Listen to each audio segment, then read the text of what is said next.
কেউ যদি জীবনে একবার বলে লা ইলাহা ইল্লাল্লাহ দাখালাল জান্নাহ, তার যদি পাপ থাকে, অন্যায় থাকে, ওই পাপ আর অন্যায়ের শাস্তিগুলার পরে কোনো না কোনো দিন আমার ওই বান্দা জান্নাতে ঢুকবে।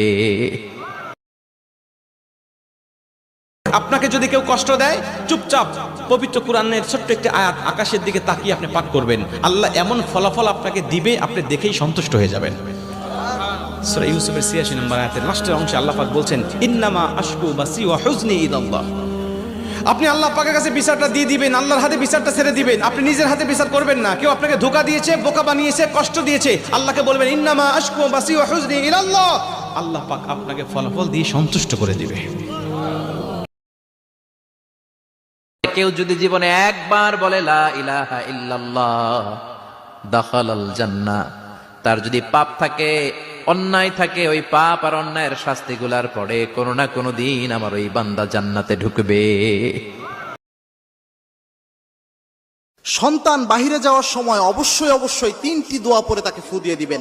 আমাদের অনেকের সন্তান স্কুল কলেজ বিভিন্ন জায়গায় যায়, অনেক মায়েরা এ সময় কি পরে ফু দিয়ে দিবে সন্তানকে?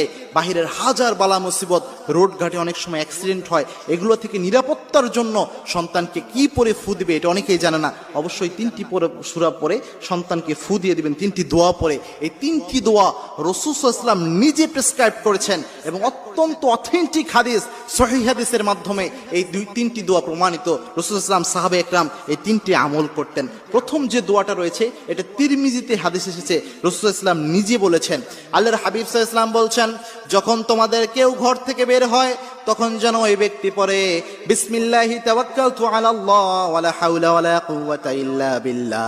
এই দোয়া পড়ে যেন নিজের মধ্যে ফু দেয়।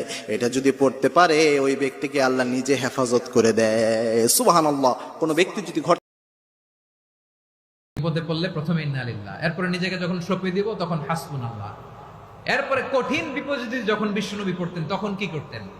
এমন বিপদ মাঝে মাঝে হয় না, দেয়ালে পিঠ থেকে যায়, চোখে মুখে অন্ধকার, কি করব দিশা খুঁজে পাই না, এরকম হয় কখনো?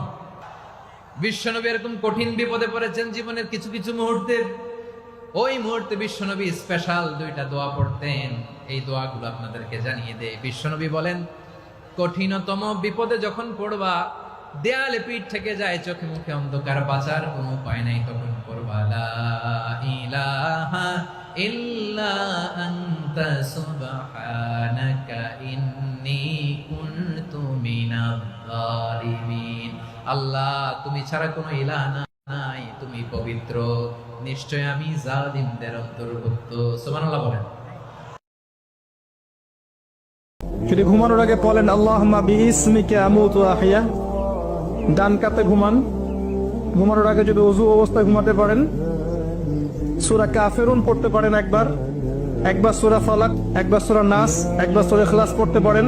হাত একত্রিত করে ফু দিয়ে মাথা থেকে এগুলো মাসাহ করতে পারেন। সারা রাত নফল পড়লে যে নেকিটা পেতেন ঘুমের মধ্যে পেয়ে যাবেন ইনশাআল্লাহ। একটা দোয়া পড়লে হালাল রিজিক পাওয়া যায়। আমার সাথে পড়েন, আল্লাহুম্মা ইকফিনি বিহালালিকা আন হারামিকা ওয়া আগনিনি বিফাদলিকা আম্মান সিওয়াকা। এই দোয়াটা পড়লে ইনশাআল্লাহ হালাল রিজিকের প্রাচুর্য আসে। আল্লাহ তৌফিক দান করুন। আবার বলেন, রব্বি ইন্নী লিমা আনজালতা ইলাইয়া মিন খায়রিন ফাকির। অর্থ হচ্ছে, হে আল্লাহ, তুমি তোমার পক্ষ থেকে আমার উপরে যে নিয়ামতগুলো দিবে, আমি এর জন্য ফকির হয়ে বসে আছি। আল্লাহ। এক সাহাবীর নাম আবু উমামা, নামাজের ওয়াক্ত ছাড়া উনি মসজিদে যেয়ে বসে আছে। বিষ্ণু বললেন, কিরে আবু উমামা, নামাজের তো ওয়াক্ত হয় না, মসজিদে কি? সাহাবী বলে, নবী গো, ঋণের বোঝায় এমন টেনশনে আছি, ঘরে থাকতে পারলাম না, মসজিদে চলে আসছে। বিষ্ণু বলেন, আমি কি তোমার এমন একটা দোয়া শিখাবো যেটা পড়লে আল্লাহ তাআলা তোমার ঋণের বোঝা হালকা করে দিবে? আবু উমামা বললেন, ইয়া রাসূলুল্লাহ, অবশ্যই শিখাবেন। বিষ্ণু বললেন, তাহলে তুমি পড়বা, আল্লাহুম্মা ইন্নী আউযু বিকা মিনাল হাম্মি ওয়াল হাযান ওয়া আউযু বিকা মিনাল জুবনি ওয়াল বুখল ওয়া আউযু বিকা মিন গালাবাতিদ দাইনি ওয়া কাহরির রিজাল। ও আল্লাহ, তোমার কাছ থেকে দুশ্চিন্তা থেকে পানাহ চাই, কৃপণতা, ভীরুতা, অলসতা এবং ঋণের বোঝা থেকে পানাহ চাই। এই দোয়াটা যখন বিষ্ণুনবী শিখাই দিলেন, আবু মামা বারবার এই দোয়া করে। আবু মামা বলে এই দোয়া আমি পড়তে লাগলাম আর পড়তে লাগলাম, কিছুদিন পরে দেখা গেল বিষ্ণুনবীর শেখানো এই দোয়ার বদৌলতে আল্লাহ তাআলা আমার সব ঋণ পরিশোধের ব্যবস্থা। নামাজে যাওয়ার সময় বাসা থেকে বের হচ্ছেন, আল্লাহর রাসূল শিখিয়েছেন আপনাকে বলতে হবে বিসমিল্লাহ, বিসমিল্লাহি তাওয়াক্কালতু আলাল্লাহ ওয়ালা হাওলা ওয়ালা কুওয়াতা ইল্লা বিল্লাহ। বের হলেন, আপনার সাথে একজন ফেরেশতা থাকবেন ইনশাআল্লাহ।